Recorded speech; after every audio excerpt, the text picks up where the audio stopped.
So hello, I'm Dan. I am Saba from Cuisine Lab. You can use that. I am Saba. Which one from Cuisine Lab? Okay, I want to do a little experiment. Would everyone stand up, please?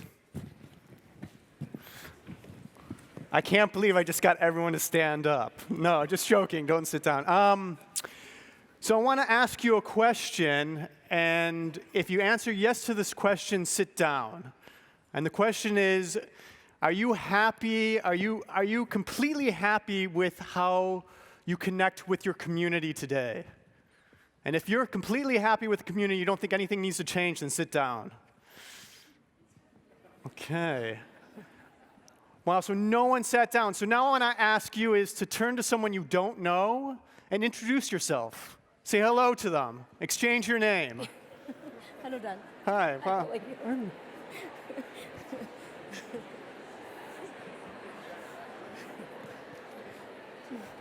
Okay, great. So I'm going to interrupt you for a moment and bring your attention back.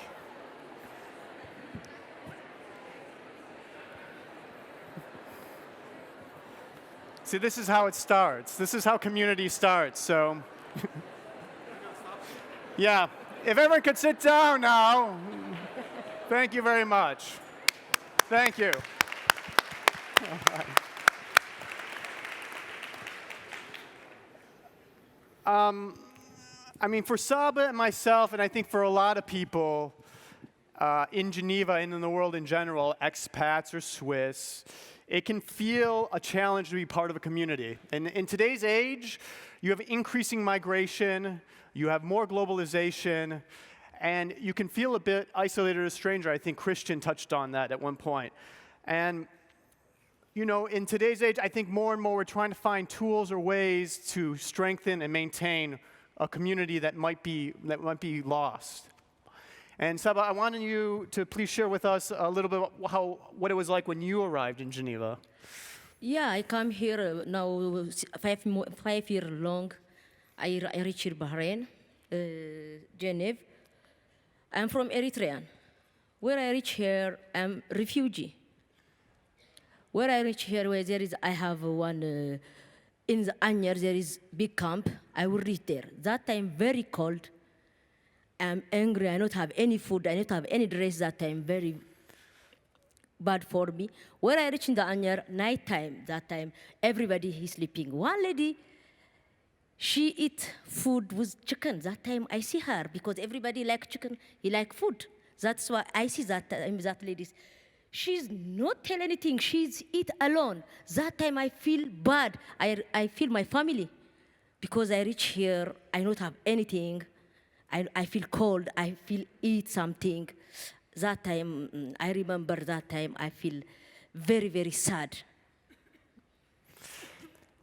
And Saba, also for my family, food was very important. I think it was maybe the most important for us. Oftentimes, no matter what, the coming together for a meal was the only time we really spent time together. And I would remember stories of my grandparents where they remembered the Depression in the United States where there wasn't food on the table.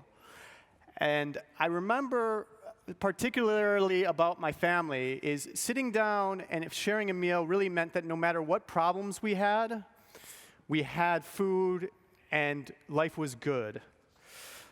Also, a long time ago, when people were moving to new villages or traveling, they would often bring food or spices from their own hometowns. And they would come, and when they arrived, the first thing people would do would be share a meal together. The word companion and the word company come from the Latin words companos, which means with bread. And the act of sharing a meal together brings us closer together. There was a study out of Chicago by Woolley and Fishbach, which showed that when people shared the same food together, their levels of trust and confidence in each other increased. So Saba, I understand part of your work is actually working as a volunteer with old people to actually connect and build trust in your life here in Geneva as well. Yeah, where I reach here, I work stage. Now also I work with voluntary with old people. I like work that one because I like old people. Where I work, there is a lot of things. Not my country same like that because I call her Madam. Her name is Anna. She's 88 old. Where I call her Anna, Madam, she don't like that one. Because my country, there is respect for big person, for old person. I give her respect, but she want peace with me. She don't want Madam, she want, I call her by her name. And what I like about this story, Saba, is it shows that Anna, Madame, was looking for connection or friendship. And that's why she asked you her name. She was alone and isolated, and what she needed was friendship and connection.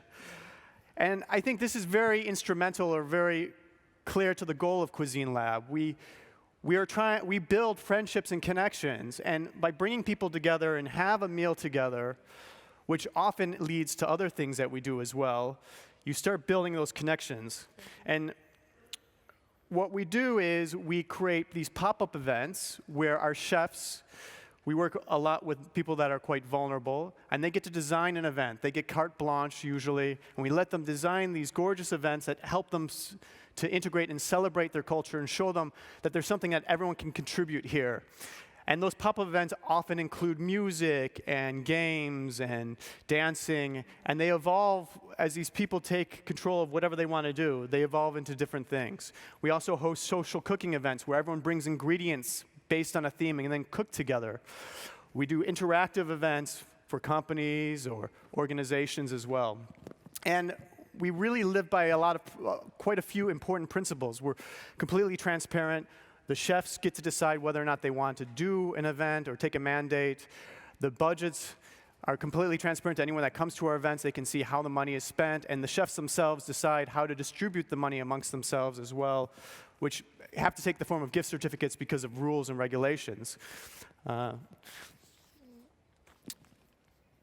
So I also wanted to share that, even though we have all these great events going on all the time, oftentimes we still have misunderstandings.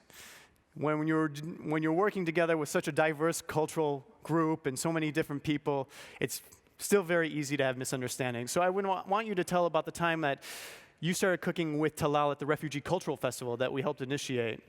And yeah, I work with so many people because so many difficult cultures, difficult language, difficult country. I work with Talal. Her name is Talal, but I call him Abu Muhammad because I work in the Bahrain. I will speak Arabic nicely. That's why I will call him by his son name, Abu Muhammad. That's why some people say, why you call him by his not name? People he not understand.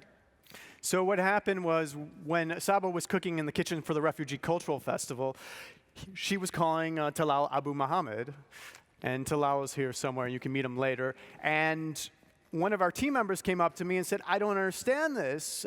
She keeps calling Talal Abu Muhammad, and I think it's kind of disrespectful, and potentially it's going to cause some trouble, and maybe there's going to be a disagreement here. And that's when I went to Saba, and Saba explained to me that Abu Muhammad is actually, it means father of Muhammad. Yeah. So this was, the point was you were actually showing a sign of friendliness and respect, but we didn't understand that. So what we find is these opportunities, these misunderstandings oftentimes are just little things that we don't know, and our first thing is to be afraid or to look at it as a potential problem, when oftentimes it's an opportunity to learn something new about each other and to become a little closer together.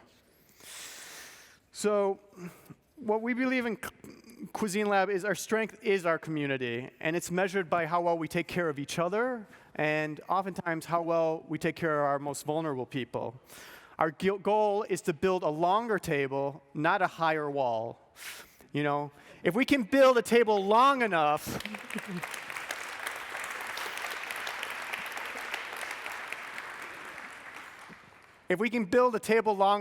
that will create a bridge to more peace. So luckily, we've been, the group here has been generous enough to invite us to prepare some of the food at the reception. So many of our chefs are here today. So you're welcome to meet a few of them and talk to them. You can also sample some of the food they cook. And we look forward to meeting you there. Yeah, we are very happy connect to new friend. Thank you very much for everyone.